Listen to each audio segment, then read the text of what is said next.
right, Cenia. Welcome to the podcast. You traveled a long way here. You came all the way from the Dominican Republic, right? Your plane brought you, planes. You took multiple planes, right, to arrive here today. I appreciate you coming out. I should adjust my microphone before we started. But, yeah, pretty interesting. I had to bring you on. You have an amazing story. And we've talked a lot on the phone about it, even in person. And I think that, our listeners will find you pretty amazing. But first, how was your trip to the DR? My trip was good. And first of all, thank you for having me here. My trip was very rewarding. I got to spend time with my sister down there and see family.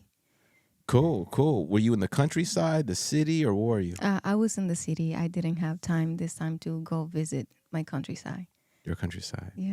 And when you say countryside, we're talking countryside, right? Country. Dirt road, no running water, no electricity. Things gotten better lately. They do have those things and even Wi-Fi. But back in the day, we didn't even wear shoes. Yes. Yeah. I remember you telling me that. We went on a walk a few days ago and we saw that little water creek. And you go, hey. I mean, that water creek was probably what? Maybe 4 feet wide, maybe 1 foot deep. Uh-huh.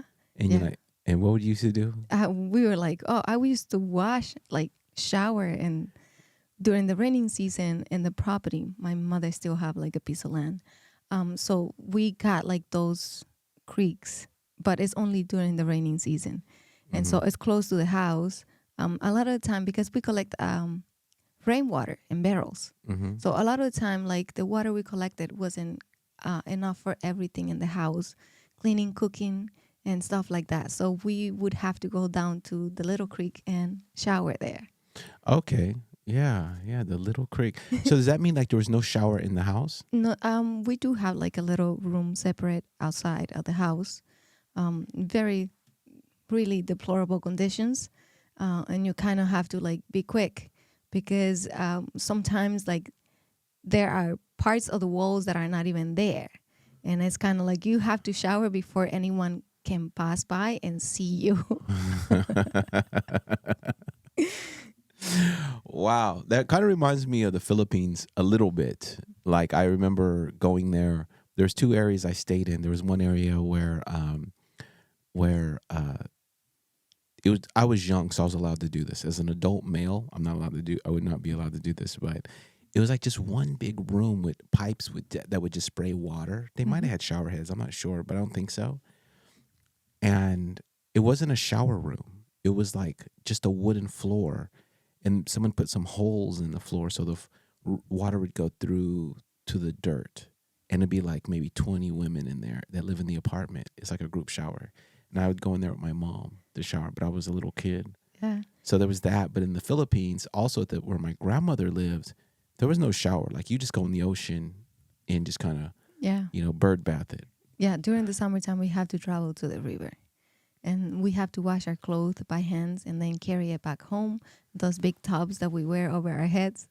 And the hill is really steep. So it's a hike. I seen people faint coming down the hike. Wait, like the hill you showed me the picture of? Like yes. that? I don't mean to laugh, but I thought I grew up poor until I spoke to you. Well, it's right now that is like one of the main tourist attraction in the country. You can see it all over the place. It's like, oh, let's visit Rio Partido. And but when I was growing up, we wouldn't even go there alone because we're like, okay, if you go there alone, somebody murder you down there, nobody's ever going to know who did it. Oh, really? It's off the grid.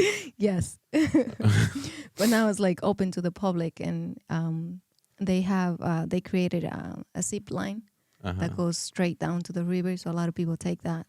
And it becomes like one of the main tourist attraction right now. Wait, a zip line as for tourists, or zip line like you guys use to get the laundry around? No, it's for tourists. You can't climb in there and just like... Oh, you got to pay for the zip line? Yeah. Okay.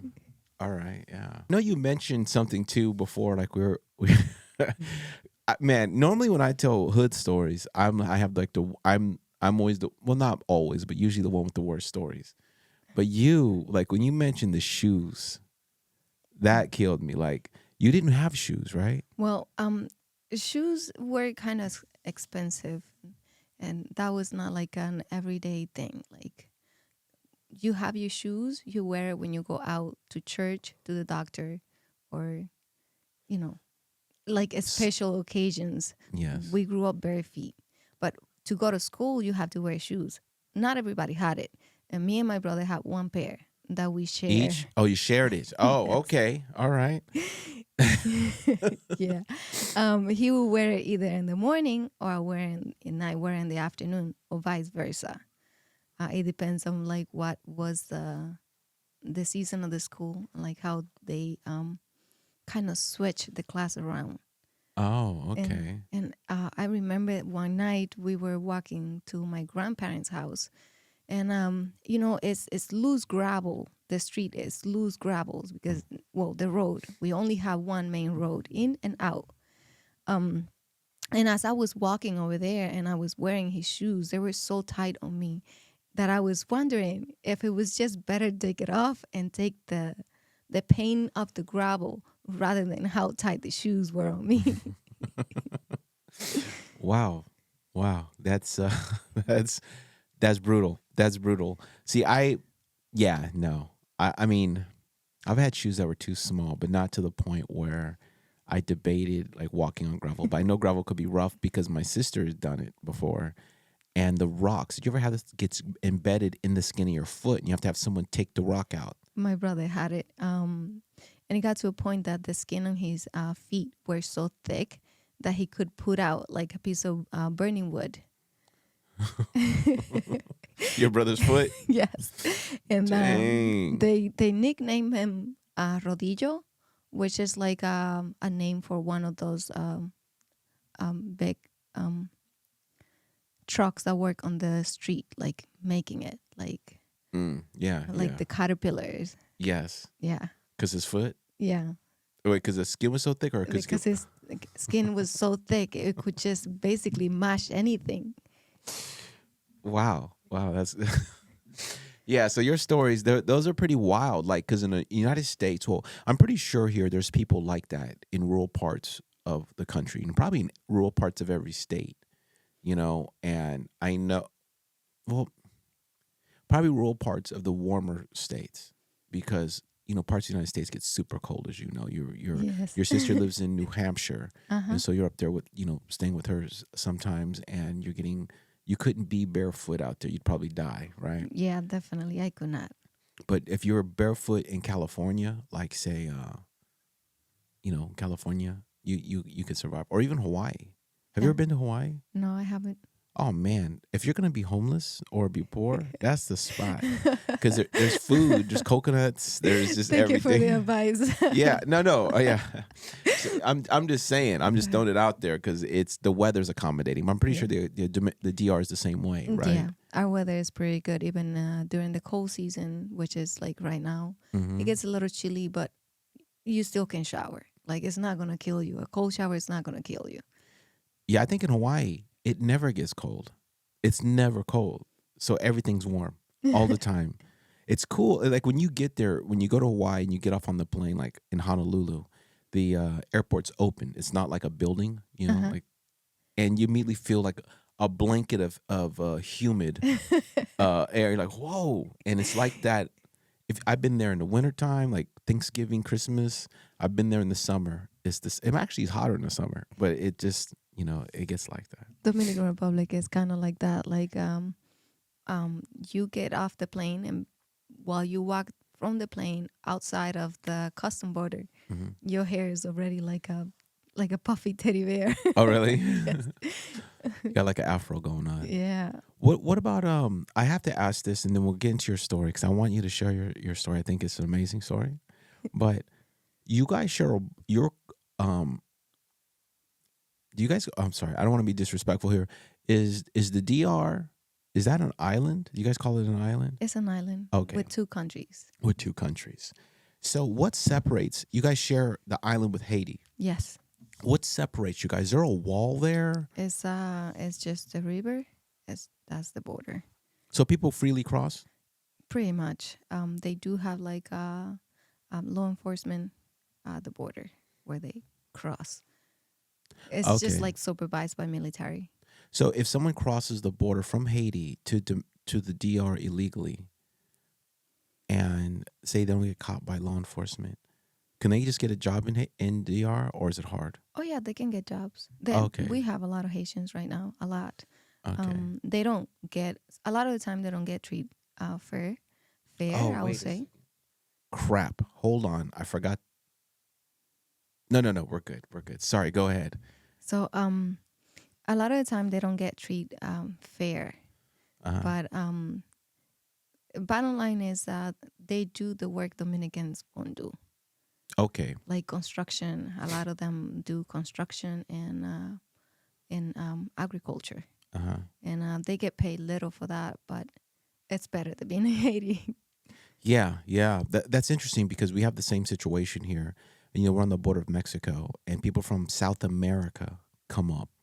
You know, Central and South America come up Mhm. for work and things, and they do jobs that Americans are a little too bougie to do. Not a little, a lot too bougie to do. Yes. And the same thing happens in other countries around the world with the Philippines. Like, if you go to Dubai or you know the Middle East, Mm-hmm.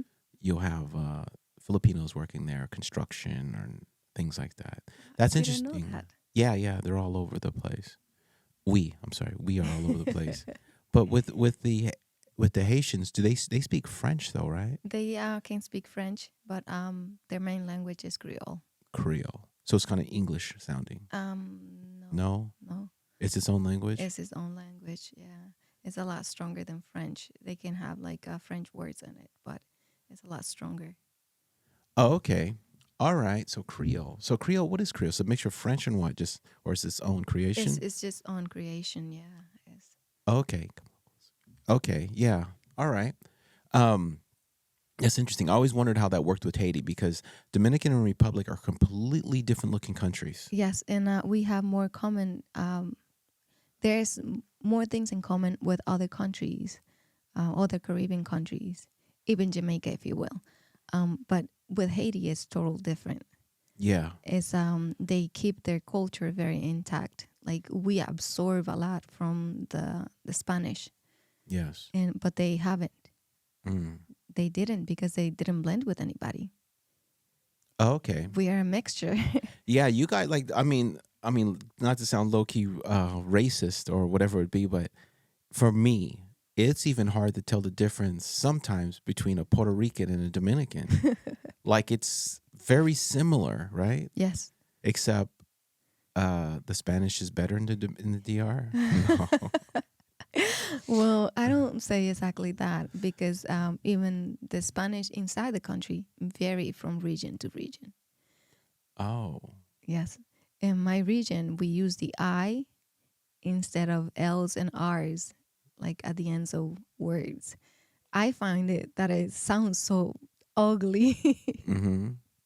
But if you go towards the capital, they use the L's and or they take the word they take the sound completely. Like what will be okay, shower. Shower would be a good example. If you are in my region, people will say, I'm gonna shower. Shower. Yeah. Okay. But if you are in the capital, they will either say, I'm gonna shower or I'm gonna shower. Or shower. Oh, they'll go either Shower, way. yeah. Okay, shower. So you guys add a little extra. Yeah. So the shower, the putting the I on the end, is Yeah. that considered lower social status Spanish? If you like from the capital side, they look at us like, those are the hillbillies. Yeah. Okay. That's what I was wondering. But it's actually is Portuguese influence. Oh, okay. All right. Okay. All right. Yeah. Yeah, because we in our country we have this, you know, similar. Yeah. Yeah, people that speak proper. I don't know how do people from California or like me, how do we sound? It sounds normal to me. Normal. Like yeah, like a good English. Yeah. So, but like New York is a little different, right? I like New York City. Well, I live in New York City, and when I hear you speak, it does not sound very different to me. Oh, really? Than people in Yeah. New York? Yeah, but if you compare it to people from like Boston, then it does sounds different. Oh, okay. Yeah. Yeah. Boston's kind of thick, right? Yeah. Yeah. Okay. Interesting. Yeah. So we have the same thing. And if you ever go to the South, like southern states, I think you'll start noticing a difference Yeah, too. Like, I've been in Tennessee. oh, Tennessee. Okay. Yeah. Yeah. We don't sound like people from Tennessee, No, no, right? no, not at all. Not at all. Is it hard to understand them? Um, I'm not sure because my time around that wasn't too long, Mm. and the people that I work with, they were they took their time when they talk, so it was easy and clear to understand. But they do sound very different. Yeah. Yeah. Okay. All right. Cool. All right. So we got to get into this because that's why this is why I brought you on. But I would like for you to share your story, if you don't mind, like your testimony, if you will, about what brought you to God.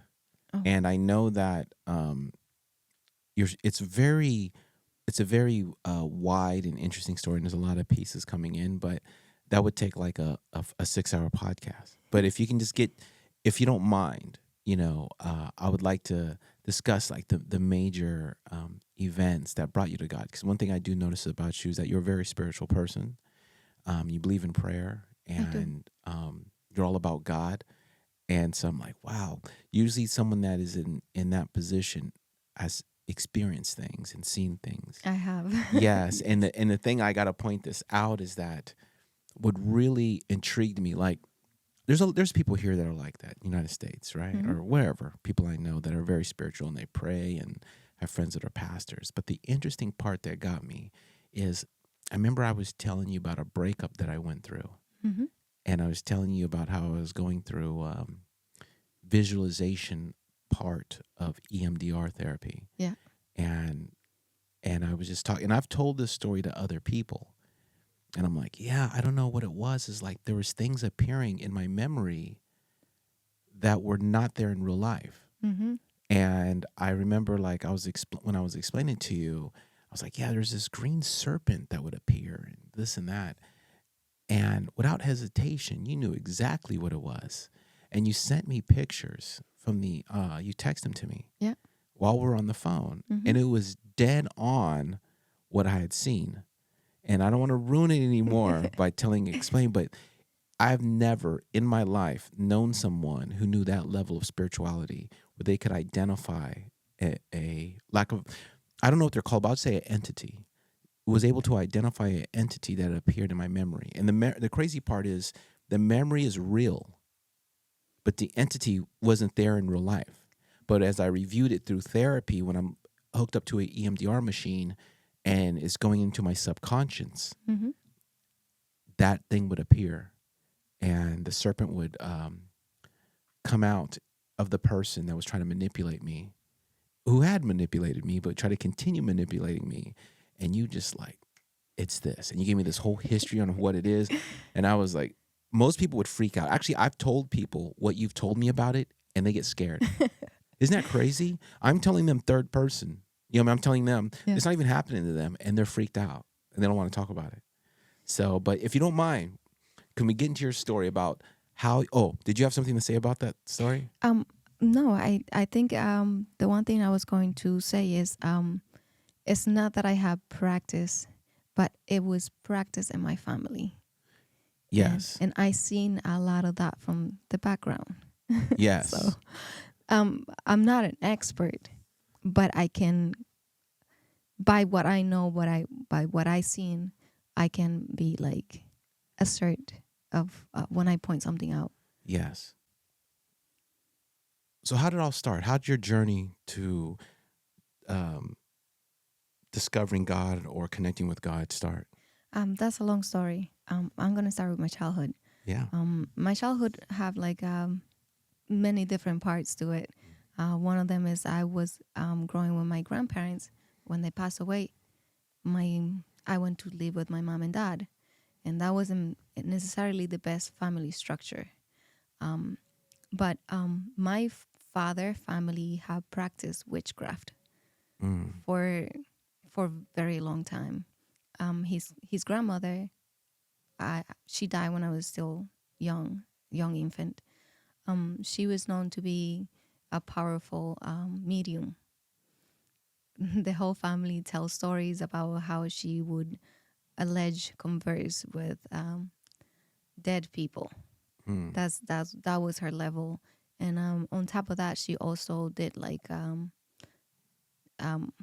she mixed herbs to cure people from illnesses and stuff like that. But a lot of that was like she plays rituals and stuff on people. And a lot of the time, people don't know what they're getting into when they visit those places. My my dad practiced it as well, not so heavily. And my grandmother was very Catholic. We grew up Catholic, but the Catholic over there is very much like you pray the rosary, and everybody has a saint where that they pledge um, this faith to. Yeah. Like, this is my saint. I pray to this saint, and what I have discovered is that a lot of those saints are covering an entity. Mm. Um, so my father, I seen him practice certain things, and we were not fully aware of the things that he was doing. But for example, I started having dreams, nightmares when I was 11, and the very first nightmare I went through, I remember it very clear because that dream repeated itself many times. It was like a black panther was watching me, and I have to cross by where that panther was. But the paws were not paws; they were arms, like the arms of a man. And when I tried to squeeze by, I felt the grip on me. And that was the very first time I had that dream. Um, but my father, what they do is they take a young child and they offer it to an entity in exchange for certain things like wealth, richness, stability. And the entity my dad put me under the contract. I don't know if I'm wording that correctly. It's like it's like a deal. Yeah, it's like a covenant. Yes, Sometimes they it's use a it in covenant. religion. Yes. Covenant, yes. So it's the saint that cover for it is Saint Anne, and so the ritual is like white candles and flowers. Those are the rituals. Mm-hmm. But apart from that, he also went into other heavy stuff.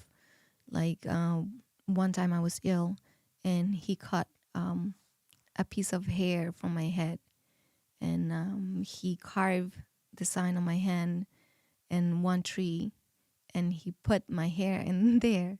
What are the odds that the tree went dry? And apart from that, he also took like measurements of us Mm-hmm. to put it in my grandmother's tomb. Okay. So those are burials when they have your name. They do other stuff, and when they do those kind of covenants, and no matter what you do in life, you just can't succeed. You can have a very good job, and you're about to get the position you crave, but then something just happened and you don't get it. And another person that's not even qualified gets it. And I didn't know all of that. All of that were as I went on, as I became a Christian and I got closer to God, then I started discovering all of these things. Like I went into prayers, and God would show me visions, and I would have dreams. And I also encountered a friend that she used to work with me, and she was like, or not, she is. She's like very spiritual, gifted. She can see people and be like, watch out for that person. Yeah. And she be like, she don't have to look at a person for too long to know like this person is bound to this entity. Yes. And so she taught me a lot. Does she have the same background as you? Like she's seen it, eyewitnessed? Yes, she's seen a lot of the stuff as well, but she's older than me, and she's been a Christian for a longer time than I have, so she have more experience, and she served as a guide for me once we met.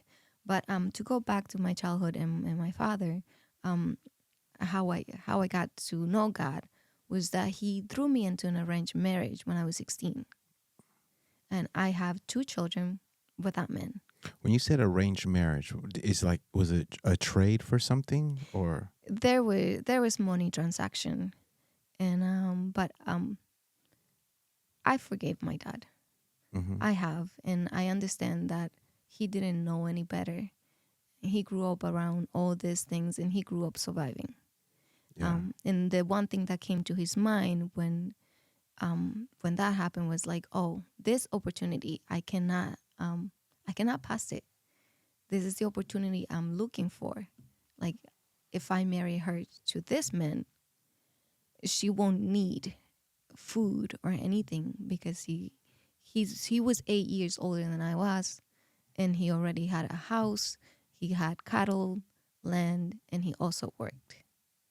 So for my dad, that was like, and he also have a name that is like everybody knows their name because they come from a wealthy family. Got it. Yeah. And on top of that, like my dad was very good friends with the family, so he thought, oh, this is the jackpot. Like it can't get any better than this. Yeah. So me and my dad, like that was the beginning of a relationship fallout. Besides all the things that my dad did because he was a drunken, and with him is like he would work.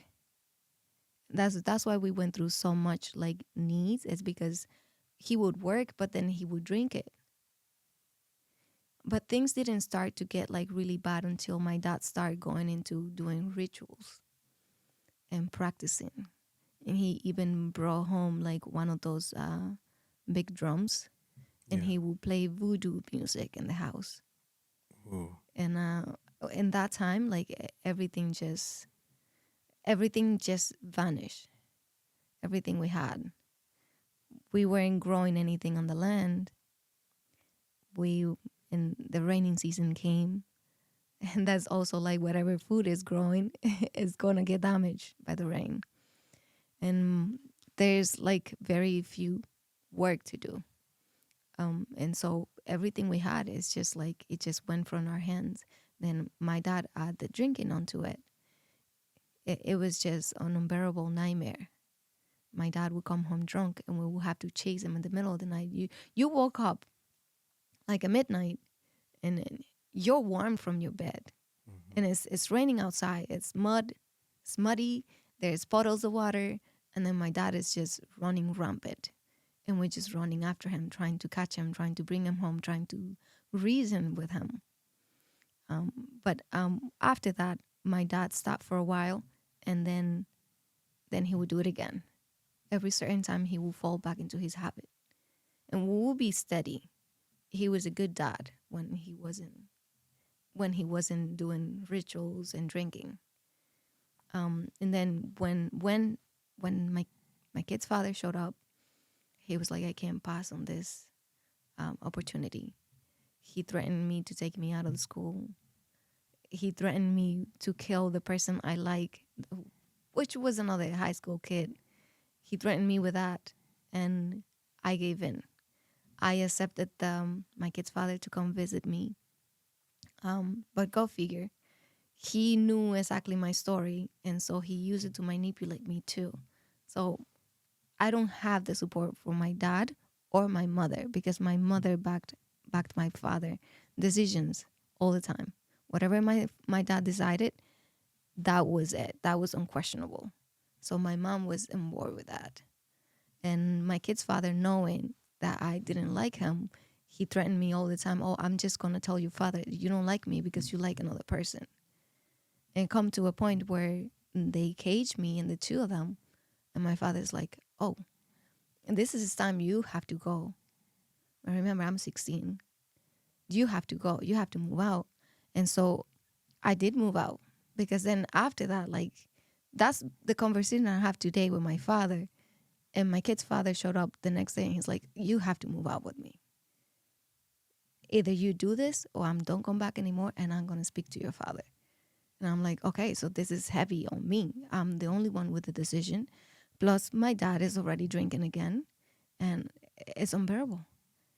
So I have no other choice but just to get with my kid's father.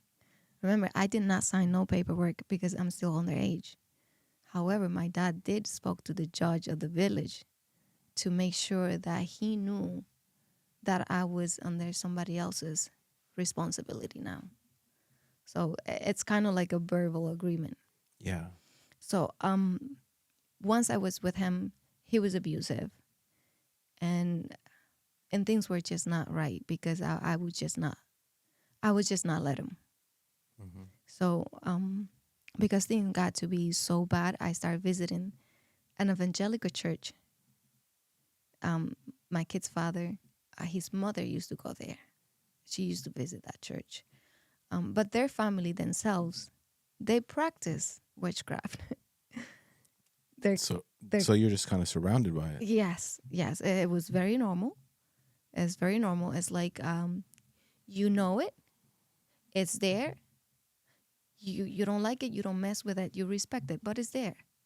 You just allow whoever is around you to go on about their thing as normal. Um, and so I started going to the evangelical church. Wait, hold on. Before you go to the evangelical church, your dad is drinking part of the ceremonies for Drinking can be part of the ceremony, and also smoking. cigarettes or Cigars. cigars. Cigars are part of the ceremony. Some ceremony include blood, Hmm. like they have to kill an animal. There are very many rituals. I haven't seen them all, but like some people create what they call an altar, which is it's made with flowers, candles, and if you want somebody like let's say I build an altar and I manage that altar, so I become the warlock or the witch or the priest, whatever name they go by. So you, depending on the experience of the person managing and the level of the person managing that altar, that's how much effective is going to be whatever you want to get done. Okay. In order for you to get something, you have to trade something. Trade. Yeah, Okay. it's like a ritual, like a Barter. child. Yeah, like the covenant. Yes. When I was a kid, my dad wanted certain things, so he traded me. He put me under this entity so that he can get whatever he's asking for. When he okay, hold on. We got to unpack this one here. So when your dad did that, when he traded you, Mm-hmm. do you remember what he did to trade you? Like what he would like the ceremony or the ritual? No, I just because a lot of those things don't get done in our site, Oh, got it. so they go elsewhere. But here and there, you hear things slip, Got it. and you are aware of what they have done. Yes. And like for example, like cutting the back of my hair, putting it on the tree. That's some kind of exchange. Okay, so your hair, he carved a hand He into the carved my tree hand into the tree and then put the hair in the outline, like, in the outline. Yes, and let it grow around the and tree, yes, and the tree died. and the tree died. Is that what's supposed to happen? I'm not sure that the tree. My health is supposed to get better as the tree grows. Okay, well that didn't work out. That didn't work Exactly. out. Okay, all right.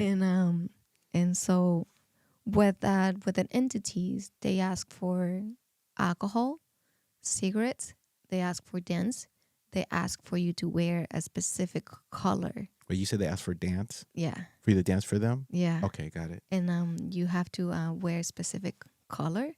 You have to do specific things Mhm. that they ask you, like, oh, it has to be 3 o'clock, and you have to drink a glass of water facing the sun, and then or do this, whatever is left.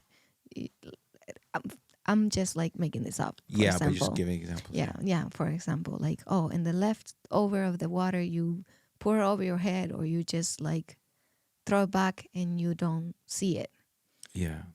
There's one ritual which is called, I think, moon bath, where you go and swim and you just get out of the water, and then the moon has to be shining. You get out of the water, you can't look at your shadow behind you. Okay. That's one ritual too. That's a little creepy, but yes. Yeah. So I'm only aware what my dad has done. Mm-hmm. Like not because he fully did everything in front of us, but because I seen things. Yes. Apart from, like, being in the family and hearing from so many others. Yes. So when going back to the part where I was with my kid's father and he was abusive, and we have a cousin in common. It's my cousin on my mother's side. Mm-hmm. It's my children's father cousin Mm-hmm. on his father's side. Okay. All right. So because things were very bad, my kid's grandmother, she called him so he could come and give us guidance, counseling, if you call it. But I was already going to the evangelical church, and it seemed like the way they preach, they're very heavy. It seems like the powerful is Satan. Everything is Satan. Oh, they preach about Satan all the time? All the time. I can see why. I mean, if that's kicking off in the neighborhood so much, they're probably like, hey, guys, This is Satan. this Yeah. is the first thing we got to deal with. But it Yeah. probably wasn't God is love. No, it was not God is love. It's you're going to burn in hell. You have to stop doing this because you're going to go to hell. And hell's forever. And you're just going to burn, and this is what's going to happen to you. They will tell story and they will terrorize you. Okay. So the way they will bring this to me, I felt like I couldn't do anything right. I was condemned. Mm-hmm. I was done. So when my cousin came in to kind of appease the problem that we were going through, my kid's father and I, like he came and he's like, I know you'll be going to church. And I know you're searching for the truth. But here's the Bible. Here's the Bible. I want you to have the Bible. The Bible would instruct you. And I started reading my Bible every night, and I would read for so long with a little gas lamp. That's what we used. I would read for hours, and I would drink during the day. You mean drink? Drink, like I didn't drink to get drunk. I just drank during the day so I wouldn't think of anything. Oof. Yes. Yeah. And I feel you. And my kid's father, like, apart from the person he was, he also wanted to maintain the relationship, but he was abusive, and it got to a point like I was never in love with him in the first place, and he didn't earn my love. I tried, but like with his abuse, what he did was he just pushed me away completely, and at this point, I want nothing to do with him. So during the day, I'm like, my mind is far gone. Like, I can't take life anymore. It's hard for me. So in order for me not to think of anything bad and keep my thoughts together, I drink. How old are you at this point? My son was born when I was 18, and he was an infant. He was about man, 6 you're just months. So kid. yeah, Wow, man. I'm probably like 18, 7 months. Mm-hmm. Yeah. And so I would do that during the day so that I get tipsy, take care of my kid. I was happy with him. And then at nighttime, I would read my Bible. And I would read my Bible and just spend hours doing that. But I still was not satisfied. It got to the point where I was so like bad in the relationship and everything that was in there that I started having suicidal thoughts. And I couldn't stay alone in the house for long because even if I saw a piece of rope, I would hear a voice telling me, oh, this rope would do it. It won't break. But when I used to visit the Catholic Church, I heard the story how Judah hanged himself. And the very first time that idea crossed my mind was before I married my kid's father, because I didn't like him. And I knew that if I did that, I would never see the face of God. And I think I have been a strong believer ever since I was a kid. And I think God have walked with me all throughout my life. I don't see it any other way. And so um, I know I feel like I'm all over the place here telling the story. No, it's okay. Oh, it's all um, good. so when my cousin came and he gave us the Bible, things calmed down for a little bit, for me at least. But then I got pregnant again. And my kid's father didn't want to let me go. I have spoken to my father, like, pick me up. People have told my father, she's in danger. You got to get her out of there. He was physically abusive, right? Yes. Okay. Well, I would stand up to him. Like, it was a fight. Yeah. It was a fight. And then I started reading the Bible. And when I got to the sacrifice part, that was another struggle. Because I kept saying or thinking, if I just cut my neck, this is the sacrifice to God. I'm not going to go to hell. I'm not going to burn in hell. But I have cut myself with knives before. So, Very painful. yeah, so that was not my go-to solution. Yeah. And so a little while after that, I came to the U.S.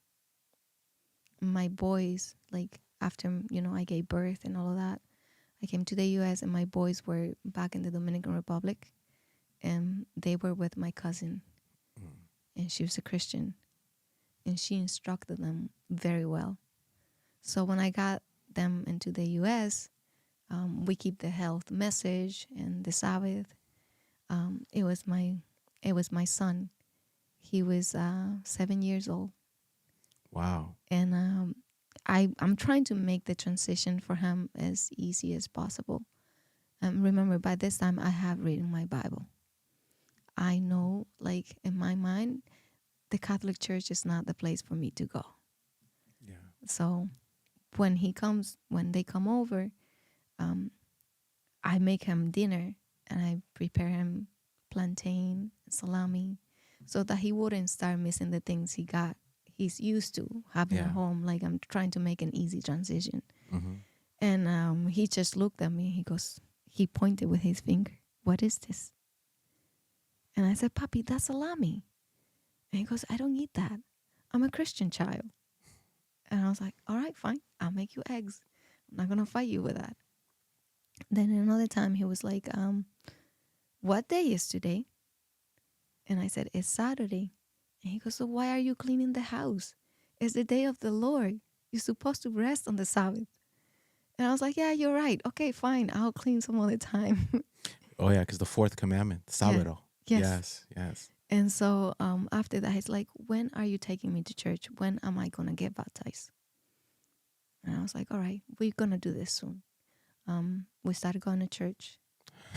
He took control. He took control. He was the man. We started going to church, and then we traveled to the Dominican Republic because, he grew up with my cousin for like 5 years when I was absent.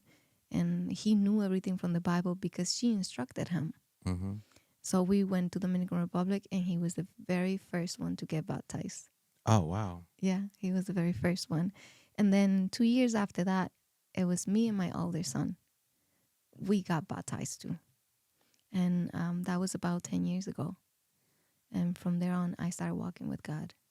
But what happened is when you're under a covenant with an entity, it's like, let's say, for example, you move to a new apartment, but you still have an open lease with the old apartment. you They're gonna want their money. They're going to want their money. Exactly. So going back to anything you do not succeed because that's an open door. You still have covenants open on you. And I went into like work that I know I was overqualified for the position, and I apply for certain position, and then somebody else would come and take them. And my friend was like, "Moi," which is a short word for love, amor. Mm-hmm. She goes, "Do you know where you stand?" And I'm like, no. She's like, "Well, you living right with God. You're not fornicating, you're not drinking, you're not partying, you don't steal, you work properly, and you go to church, you keep the commandments, you honor God. Why is that another person less qualified than you is entitled to take what belongs to you?" And I was like, "I don't know." And she's like, "You have open covenants." And like, I'm not sure. She's like, "Would you like to start praying together?" And I was like, "Yeah, sure." So we start praying, and we went into intense prayers, and I would start having visions and seeing things and recognizing spirits.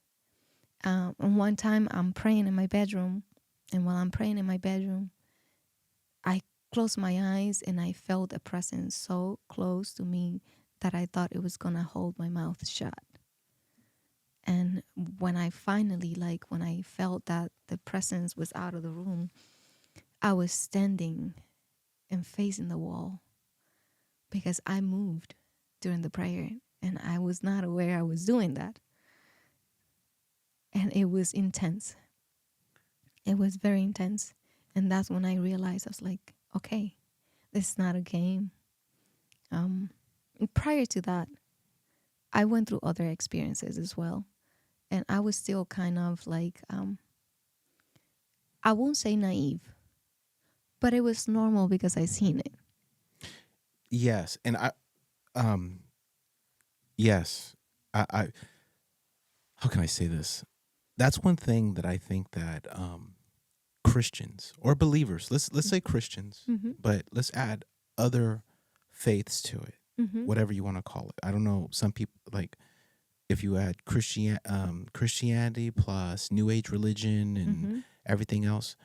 A lot of people here in the United States, they have never seen real spiritual warfare. No. So to them, it's a concept, it's a theory. Yeah. They don't know that no, this is 100% absolutely real. Yeah. And it's funny. I'm sorry I cut you off, but it's funny when you try to talk to somebody about it, they think you're mental.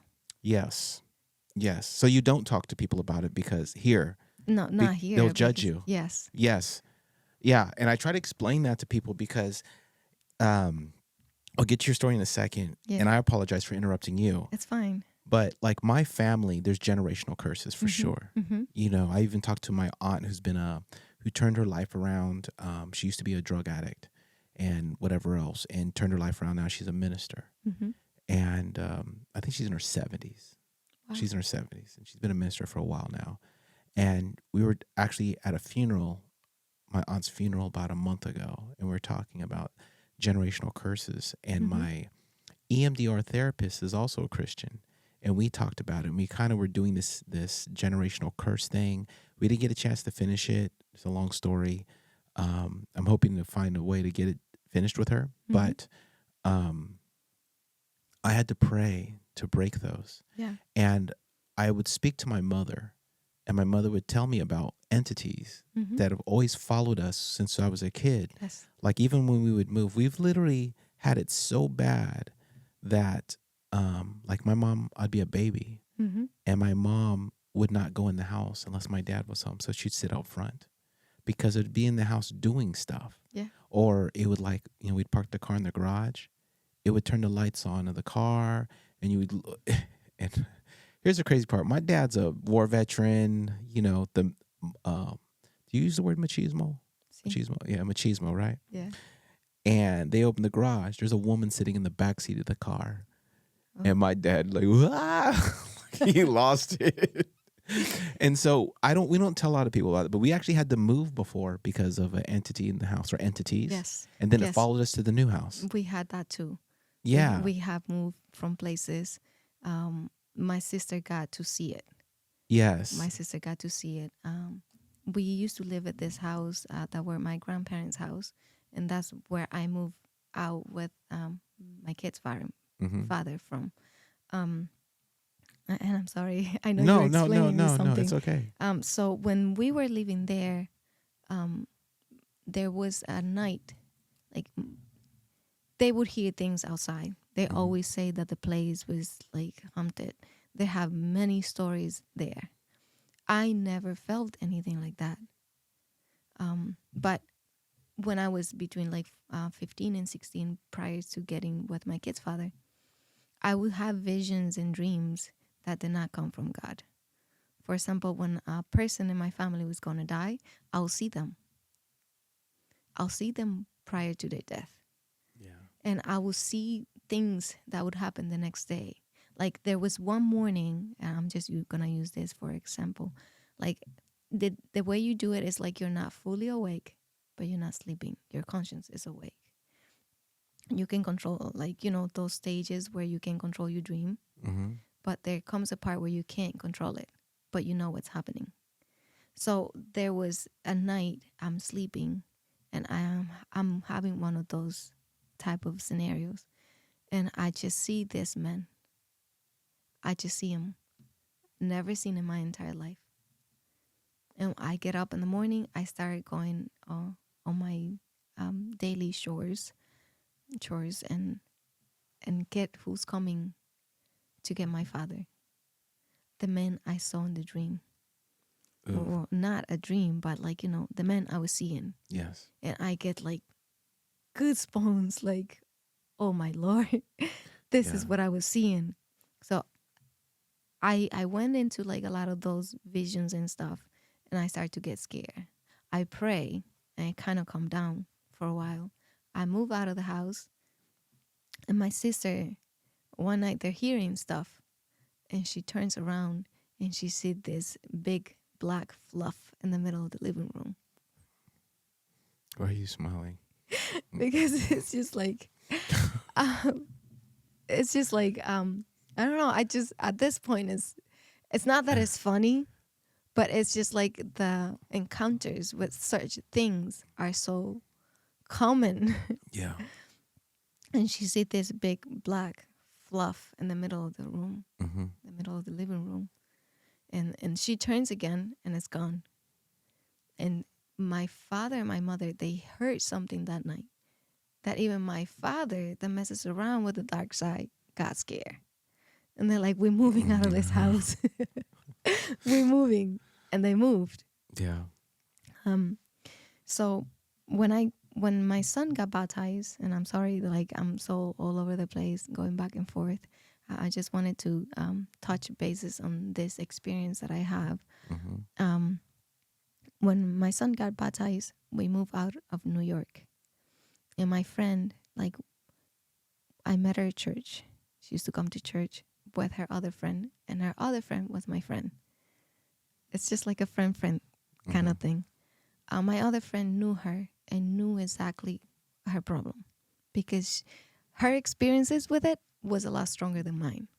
Like, she was in the house that actually practiced it. Like, her mother, her stepmother was the witch in the house. Is this in the DR, United States? This is in the United States. Are they Dominican though? They are Dominican. Okay. So we met going to the church, and we just click. We just click. How this happened, I don't know. Well, I know now. I have one of the spirit. Like, I was sold to an entity that she was sold herself. Like, that my friend was sold to. Wait, she sold herself or someone else did? Someone in her family sold her to the same entity. Uh-huh. So you see, the connection that we had was spiritual. So when you say entity, like, so it's very similar to say like say like a Catholic saint. Yes. So it's a very popular entity. It's not like it's Larry Chavez, and he's only regional. No, it's worldwide. Like, Yes. Okay, got it. But she was under a lot more covenant than I was. Mm. She had at least 7. She had what? At least 7 covenants Oof. that she was sold to. So we started going to church. We met in church, and we just click. She's like, "Oh, so you wanna move outside of New York? I'll help you." I'll help you. We took the car. We went to Massachusetts. When we were there, we're looking for an apartment. We've been looking for 2 days straight. We can't find anything. We drive by the cemetery, and she looked at me and she said, "You know what? Something is telling me to go back this way." We just went through that route. And when we were coming down, she said, "Oh, there it is. Look, for rent." She called. No, I'm sorry. Prior to that, we went to see a tarot reader because she wanted to. She wanted to bring me there. Mm-hmm. I didn't really want it to because I already have read it in the Bible, Yeah. and I still don't know how bad it is because remember, like I grew up in the environment Of both. of both, Yeah. so I don't know how bad this is. I don't want to go, but she wants to go, so she insists. We go to the place, and the lady says to me, "Oh, yes, you will move out, but it's not gonna be an easy move." And I started crying because I was like, I don't know how much of this I can take. I got to move out of New York. And then she sits in front of the tarot reader. She has a smile on her face. And the tarot reader is telling her, "Oh, there's something strong here, and it doesn't let me see anything." So it means like whatever entity was in control of my friend was a lot stronger than the entity that the tarot card reader serves. Mm. So the thing ended up there. She couldn't tell my friend anything. My friend was like with that mischievous smile. And she comes out and she said, we're driving by the cemetery. And she said, she doesn't know anything. We're going to get that apartment today. And so we drive back the same route we did before, from like coming from the tarot reader. Yeah. And she said, "Oh, there's a rent sign there, right there." We called the person he came like 15 minutes to come to get where we were. Yeah. We were supposed to pay, the fee like the first month, and we needed to complete like certain paperwork in order to qualify for the rental. And while she is talking to him or he is talking to her, she just stared at him in his face. And he's like, "Oh, you know what? I'm only going to charge you 2 weeks for this month." And then he's like, "Oh, you know what? You still have to move from New York, so I'm not going to charge you for those 2 weeks. I'm just going to let you put the deposit in the first, the security deposit in the first month, and that'll be all. And come get the key." Yeah. Just like that. Yeah. I've seen that happen before where my ex, my most recent ex, she had that where people would give her what she'd want. Yeah. And it's weird because it was just weird. I know it's a spiritual thing. Yeah. And the interesting part is that what you're saying is not unusual because she went to church. Mm-hmm. So Yeah. but also for a while, believed in God. Let's just say believed in God. Going to church means nothing. No, Believing in God. exactly. She believed in God, but also would see psychics and tarot readers. Yeah. And I remember I would tell her, like, look, You can't mix it too. no, I told, don't even mix it. Don't do the tarot thing. I said, you're opening yourself up. Yeah. I know people that have dealt with demon possessed, Mm-hmm. and that's one of the ways you let them in. You're opening that front door. Yes. The analogy I use is vampires. Are you familiar with vampire folklore? How vampires work? You have to invite them in. You have to invite them in. It's the same thing. Same thing. But I don't know. I don't think vampires are real. That's a made up story. But Yeah. on a spiritual sense, It is. you invite them in. Yeah. And so I said, you're letting them in. Mhm. And here's the crazy part of it is that she finally broke mentally because Yeah. of some stuff she was going through. I'm And- sorry to interrupt you there, but that normally happens.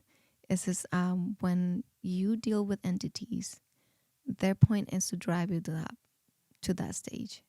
Okay, well, it did it twice to her. Yeah. It broke her to that point, and then I was like, "Look, the way is to God." And you have to remember, at this point, I was just renewing my faith back to God. Like I had beyond backslid away from the faith. Like I was way out there, and so I was already with this men's Bible study group, and I remember praying with her. I mean, she was so broken. I mean, I'm talking couldn't go outside, like would just shake and just scared of everything, and wanted to be put in a hospital, mental hospital. Like there's something wrong with me, and just tripping out, and I'd have to like baby stuff. Like, hey, let's go on a walk outside just for a few minutes, and that was hard. She's having anxiety. She can't deal with the noises, just even noise, like a car driving by. Everything is just it's probably one of the worst mental states besides my son, the worst mental states I've seen someone. And she gave her life to God, hit her knees, and accepted Jesus as her Lord and Savior, and began to grow and began the Bible study 3 to maybe 5 days a week, then church on the weekends, right? Prayer all the time. All of a sudden, we're watching Bible movies. Complete change in behavior for like a year and a half. And I kid you not, day and night snap. Yeah.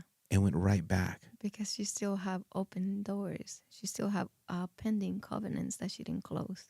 Yeah, and I didn't know about these things. And I'm talking about a completely different person appeared. A very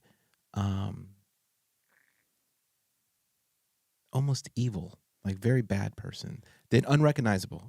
Evil is in control. There's nothing else taking control of her mind but evil. Yeah. And so tying it in is when I told you about this person and they were saying things. I mean, they'd already manipulated me to the freaking gills.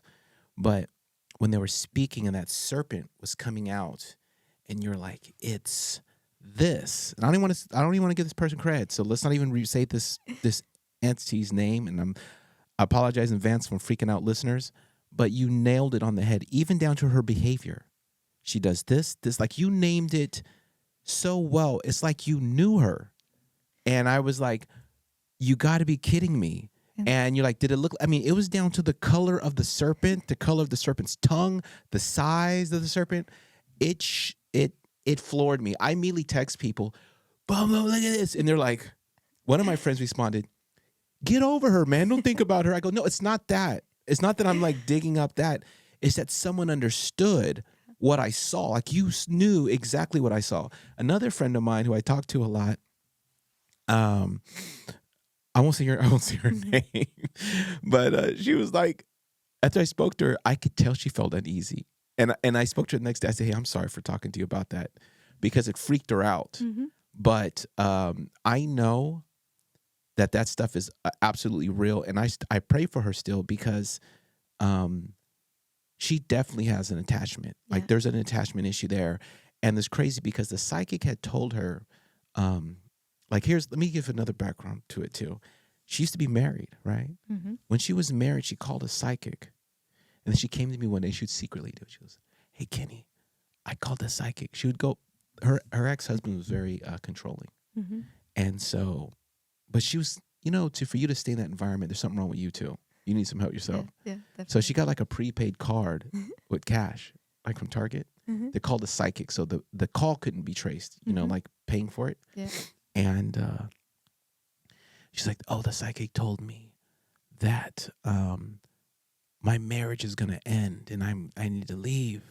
Or I'm going to leave, sorry. The marriage is going to end. And then she goes, I don't want it to end. And you got to think in mind, up to the months, years leading up to that, she was complaining to me how he abuses her. Yeah. She's like, I don't want it to end. I don't want. And the psychic told me that some man's going to come and sweep me off my feet and make it end. And that happened.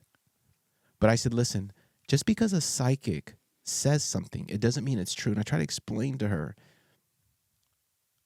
they're talking to demons. But the problem is that she wasn't at that level or understanding yet. She just thought this psychic had a divine power to look into the universe. I go, no. And some psychics are just straight up fake.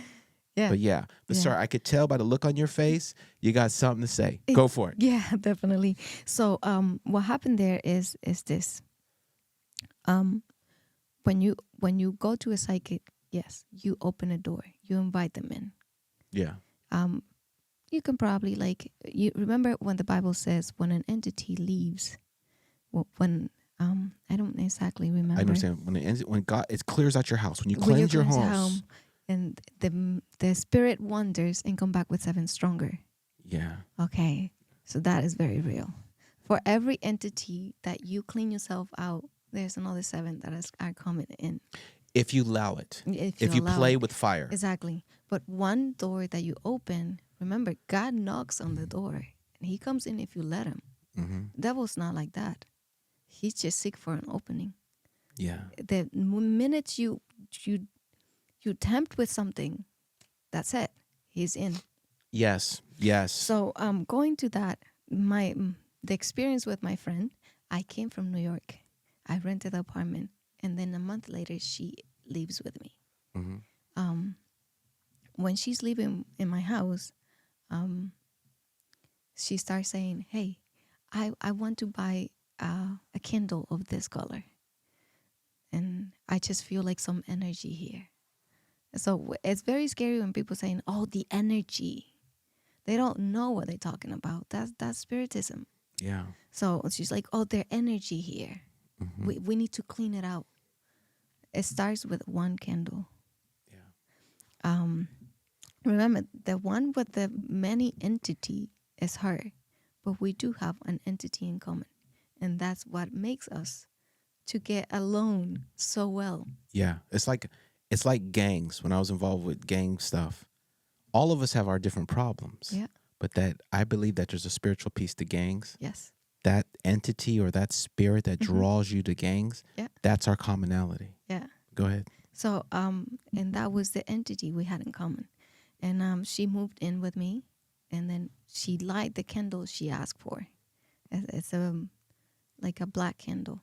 Mm. And when we light the candle up, all the doors and everything is closed in the house, but we see the fire, the flame going one side, like really in flame. Mm-hmm. And her little girl's like, "Mom, the candle's gonna explode."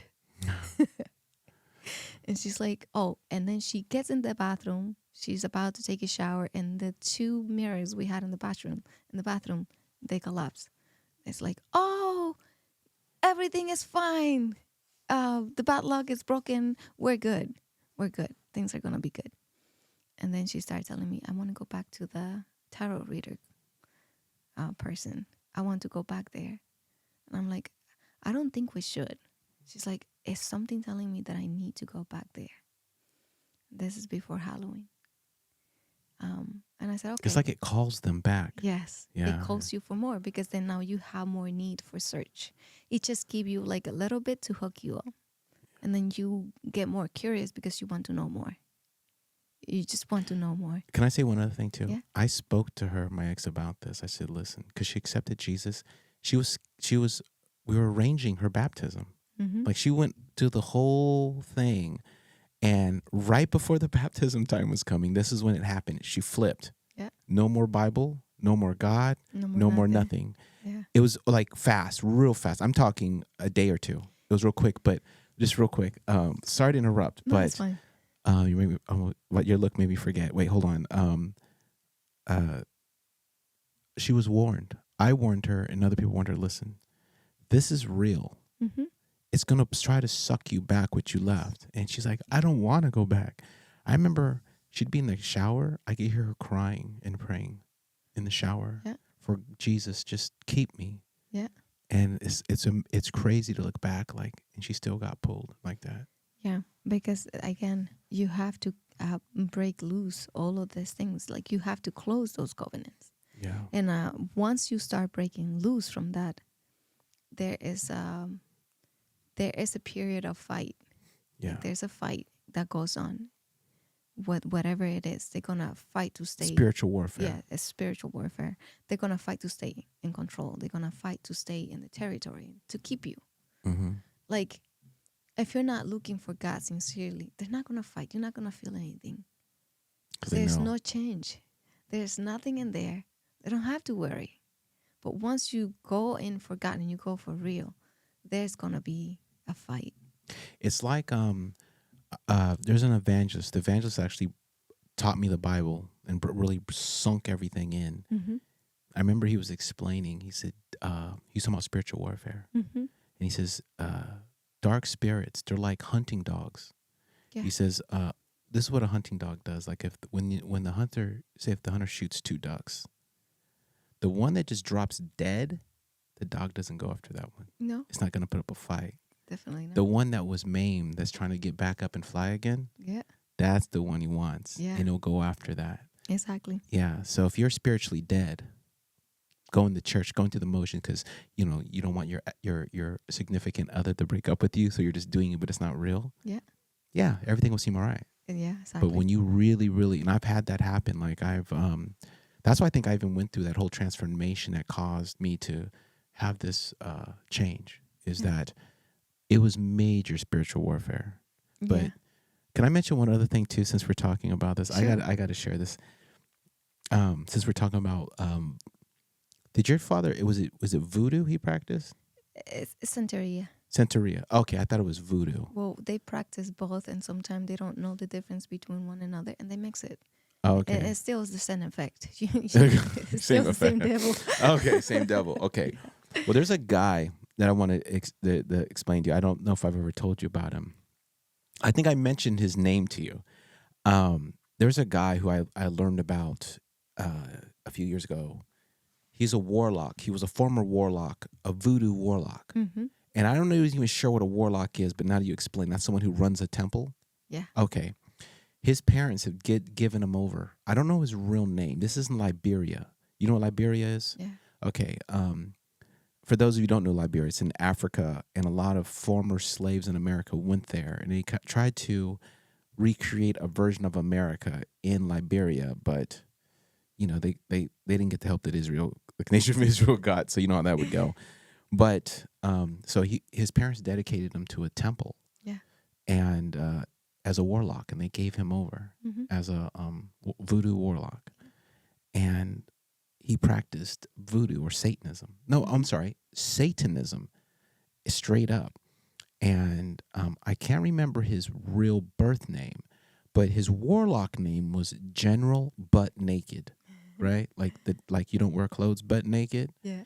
And the way he got that name was he would go to war. Okay, hold on a second. I'm getting ahead of myself. So he was a warlock, and he was in the temple, and these priests were like, hey, you have, what are they called? They call priests, the voodoo priest. Yeah, the priests were telling him, you have a big voodoo calling on you. Like you're a mega star in the voodoo world, right?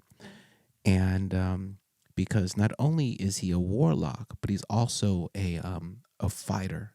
Like he could, like authority, a leader, an alpha, and he goes, you have so many attributes. It's perfect. Mm-hmm. So what he did was, when his parents gave him, his parents gave him over. He lived in the voodoo temple. And they gave him over like at 11 or 12. Wow. And they had to sacrifice a baby, a human baby. Ouch. And he talks about this. That's strong. Yes. That's like the maximum level of yes, evil. The maximum level. He sacrificed a baby, and then he had to eat the baby. Ouch. So he said it took him days to consume the baby. But he ate the whole baby. Wow. From, top of the head, bottom, ate them all. And he said that during that time, that's when you become an official, full-blown warlock. Yeah. And he said that Satan actually visited him, appeared to him in person, and was like, I don't know, telling him, giving him kudos or whatever, and told him like, no, you're not limited to this temple. You're going to go out and fight. Yeah. So he became a warlord and a warlock, and a warlord in Liberia. And that's how he got the name General Butt Naked, because in the warlords in Liberia, they have names that are supposed to strike fear in their enemies. Mm-hmm. And other ones would have names like, these are real names, I'm not making this up, General Tupac, like the rapper Tupac. Yeah. One was General Tupac. That was actually his arch rival, his enemy. They would fight a lot. There was like, I don't know, anything that would try to scare people. Yeah. But his was Butt Naked, which is not sounding scary.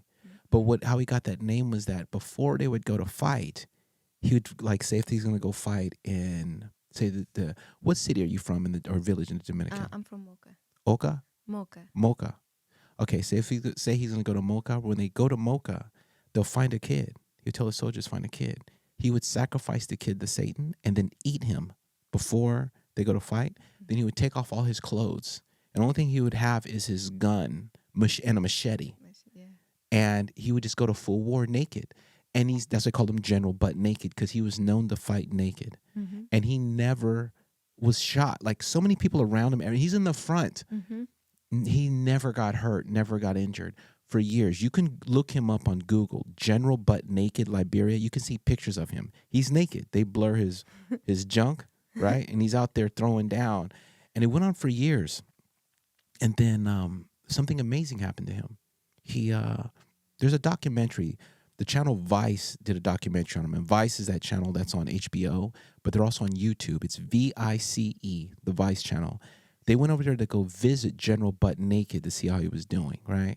Because these warlords, they took pride in what they did and their gains. And they heard about this guy, like, this is the ultimate. Because other warlords, they're just warlords. Yeah. This guy's a warlord, fights naked, and eats kids. He ate so many kids because every battle they're eating a kid. Yeah. You know? So when they get there, they go, we're fighting. Okay, go grab a kid. Sometimes they grab multiple kids and have his soldiers eat kids, but they had to be kids, innocent children. Yeah. And so they went to check on him, right? He was a different man. He's not even crazy. When they found him? Church. Yeah. They asked him what happened. Yeah. And he said, one day he was fighting, and like in between fighting, and Jesus appeared to him.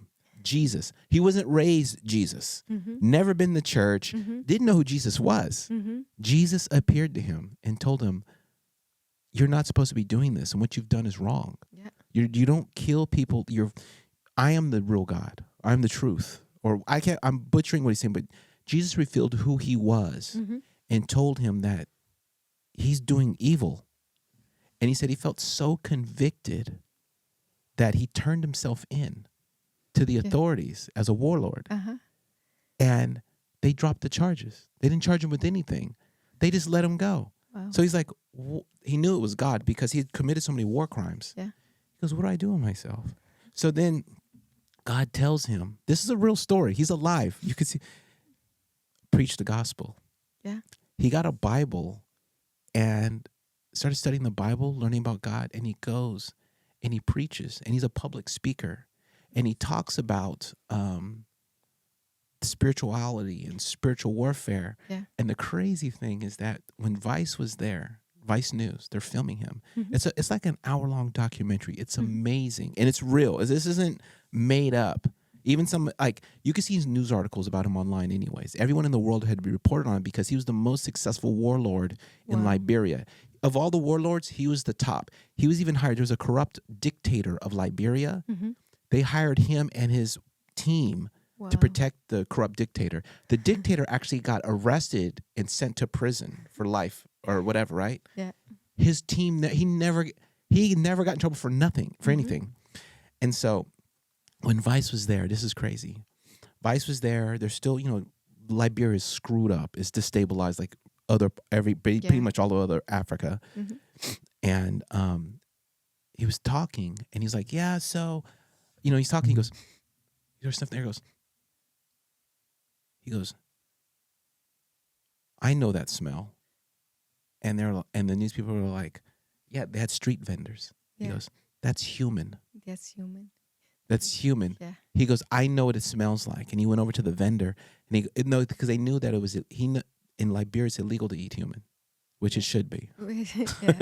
So he went over there, and he went to the vendor, reported the vendor, and the vendor got in trouble for selling human. Wow. Yeah, the guy was a street vendor in Liberia. Yeah. It looked like, street tacos or whatever they were making over there. It was freaking human flesh, but he recognized the smell. He goes, I know the smell. And he talks about the shame he feels. It sounds like the Apostle Paul. Yeah. The shame he feels and of the people he killed, even the kids. Yeah. I mean, could you imagine the guilt from not just killing a child, but sacrificing the child to Satan and then eating the child? And he's done that regularly through his adult life. Wow. So, but yeah, he's a pastor now, evangelist.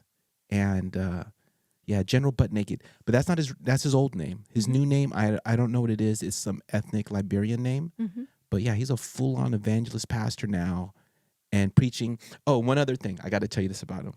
When he became a Christian, when he first started going to church, people were scared of him because they knew who he was, and they're like, "No, it's a trap." They thought it was a trap. It reminded me of, remember the Apostle Paul? Mm-hmm. Same thing. Remember, like they're like, "This guy kills Christians." Yeah, people were horrified of